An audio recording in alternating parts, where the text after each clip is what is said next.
day were coming for me. The certainty of it thrilled me in ways that weren't entirely good or entirely bad. Of course, I didn't relish the prospect of violent men coming to extract vengeance on their comrade's fallen penis. But this was a decision I'd made entirely of my own free will. To force myself down a path that made me feel terrified and alive. A path that I wished Helen were experiencing with me. I'd spent my adult life calculating the probability of risk so that I could avoid it. That I was now using this skill set to choose a risk that had become inevitable. Well, that wasn't the Harold Miller I knew, but it didn't matter anymore. This path was certain. There was no longer anything that could stop this sequence of events. The man's blubbering brought me back to earth. Please, man, he gasped between sobs. Find my dick. Put it on ice or something. He vomited. I sighed. Checking my watch, I saw that it was 12:19 a.m. 13 minutes ago, my life had been normal, but there was no going back. What had been done could never be undone. I turned and headed back into my house, retrieved an item, stored it, and walked back outside.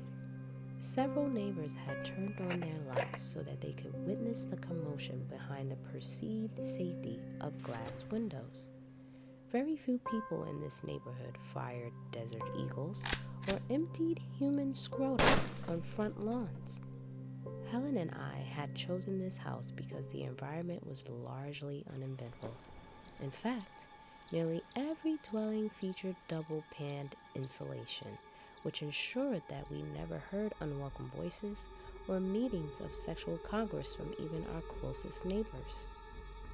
I reflected on my prior sensibilities while lifting the bloody suitcase of money just as a black sedan screeched to halt in front of our house. The first thing I noticed was that the driver had parked on the left side of the street, more than 18 inches from the curb, thus violating 2 parking codes. The second was that of a very angry man with an Uzi submachine gun was climbing out of the driver's side door. "Are you fucking Harold Miller?" he demanded, lifting the gun towards me as a second man climbed from the passenger seat. "Please," I gasped, my voice shaking with fear. I just want to make this right. Here," I offered, extending the briefcase. "I haven't even opened it. You can have that back. I won't make any trouble from here on out." He rolled a glassy eye towards the man lying on the pavement in a pool of his own sick and blood. "Put that money down," he answered in a gruff voice. I placed it gingerly on the lawn and stepped back with my hands lifted. "Jerry, get Mike cleaned up and throw him in the back seat of his car. Drop him off with Dr. Vrox," he demanded without taking his eyes off me. My raised hands trembled. "Okay, now that we've gotten this cleared, I can go, right?" The man took 3 quick steps towards me and swung the Uzi's grip at my skull. The pain was explosive and had what I presume was intended effect. Other than the exquisite agony in my scalp, the world seemed far away, like I was swimming underwear and watching someone else move. I understood that he wanted me to walk, so I obeyed. Then I stopped while he patted me down, and after I realized that he expected me to climb into his open trunk, so I did whatever he asked in order to avoid further beatings. I curled into the fetal position and remained still while he zip-tied my wrist and ankles before slamming the trunk. The dark and quiet ironically allowed me to focus on what was happening. After the initial shock passed, I was able to assess the damage in an efficient way. I had not lost consciousness, which was a good sign, and he hadn't killed me, which was a better one. Moreover, I had accurately guessed that he would be driving me while alone. The scene I'd left demanded one or two other persons to clean it and drive the car away, thus reducing the expected people driving me. I concluded that they would have killed me long before this point if they wanted me dead, but they couldn't let me leave after what I'd done, so kidnapping seemed to be the logical choice. I had efficiently analyzed the situation by staying neutral in an emotionally charged environment.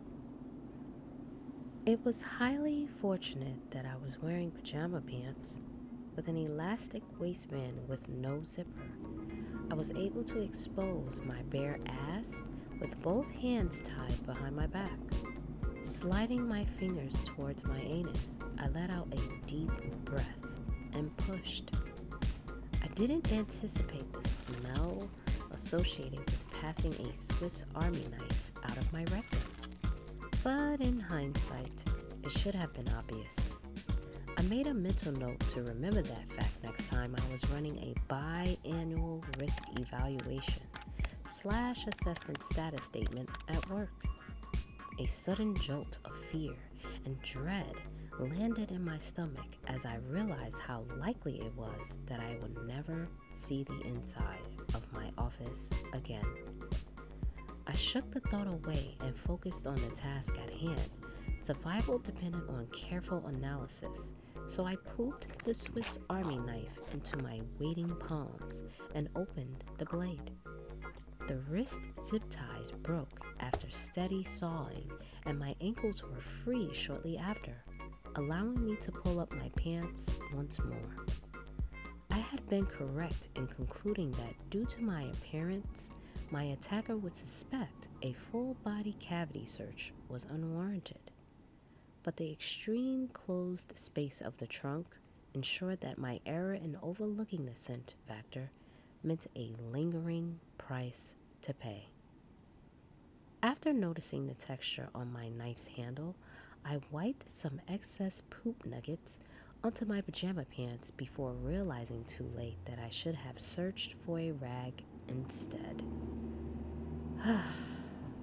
I sighed. This is why risk management is so important. The car screeched to a halt, smashing my face against the back of the trunk. I rolled over again so that my kidnapper would not notice my broken zip ties. We see what we expect to see, and only the strongest cues will force us to deviate from observing what we already believe. It was only when we had been parked for a full minute that I realized that he might be retrieving secondary or tertiary persons to assist with my removal. That narrative variant would end poorly for me. I held my breath as footsteps made their way around the car. Was I hearing two people walking or just one? I couldn't tell. Death had never been so dichotomous. Not in my life, anyway. The sound of scratching keys sent my pulse racing to a fever pitch. My poor circulatory system wasn't used to this much unmanaged risk. The trunk popped open, flooding moonlight into a single man standing above me. I didn't realize that I'd been holding my breath until I let it out. "Fuck me with a fire hose. Did you shit in here?" he demanded. "It smells like a proctologist pinata." Wincing, he reached forward with both arms. I withdrew to convey the appearance of weakness. Once he was grabbing my shoulder, I reasoned that he would experience at least a half-second delay in employing his hands after a surprise. A half second was all I needed. Ramming the open Swiss Army knife upward, I pierced his trachea to the hilt sliced 2 inches to the left as blood rained down, and withdrew my hand. Instead of disarming me, I correctly predicted that he would use both hands to stop the sudden bleeding in his throat. That reaction gave me enough time to spring forward, knocking him back while stabilizing my landing in a single motion. I didn't know if he had a secondary weapon, so I reasoned that kicking him in the face would provide a sufficient distraction while I searched the car. I was right. While he was writhing on the ground, I slid into the open driver's side door and sat before the steering wheel and noticed that the car was still running. Well, this doesn't take a genius to figure out, I said to myself, throwing the car into reverse. I hit the gas until I felt it hit an obstacle. Have you ever driven over a person? It's an odd sensation.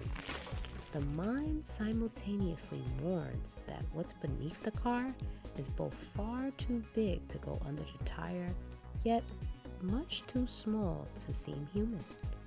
My stomach lurched when I considered that I had placed a 1-ton object on a man whose insides I just turned into a smoothie. Throwing the car into drive, the tire spun in place before I rolled off. That's when I checked the passenger seat to see the Uzi and briefcase of $250,000. This plan pretty much writes itself, I said aloud, lifting one in each hand after turning off the car and pocketing the key. I stepped into the cool night air and walked back to my victim. I stopped before reaching him. Yes, I'd squished his guts, but I didn't roll over his whole body like I thought. My rear tire had slid between his legs before finding resistance at his hips. I'd ground his pelvic region into mayonnaise, then driven forward once more, leaving his chest and head intact. His arms quivered as he stared at me in abject horror. Please, he whispered, blood pouring from his lips. End it. I raised the Uzi and shot once. I really thought it was going to make me look like a badass. A shadowy figure with a briefcase lifts a submachine gun at night and ends one's life journey by way of a single bullet. The reality is that the top-heavy weapon was hard to aim and harder to control after kicking. So, my first shot just obliterated his shoulder. The next one was a gunshot, and the third just splattered more of his intestine and genital mess. Bullets 4 and 5 tore up the concrete by his ears. Will you quit fucking around and kill me? He screamed. I never did get that headshot, but several bullets hit the general chest area, so I assumed that any further twitching was just random nerves firing. Okay, I said aloud, turning around to observe the empty lot in which I found myself. Where the hell am I?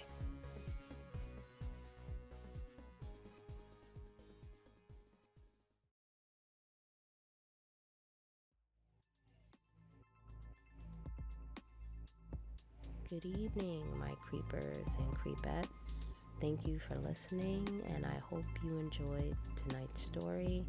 I apologize. I haven't posted in I think about 2 weeks.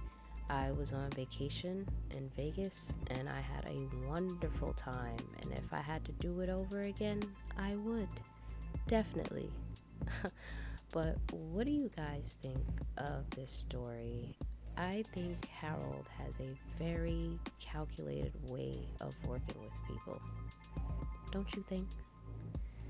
Please subscribe, like, and hit that bell icon so you can receive notifications of all my postings every week.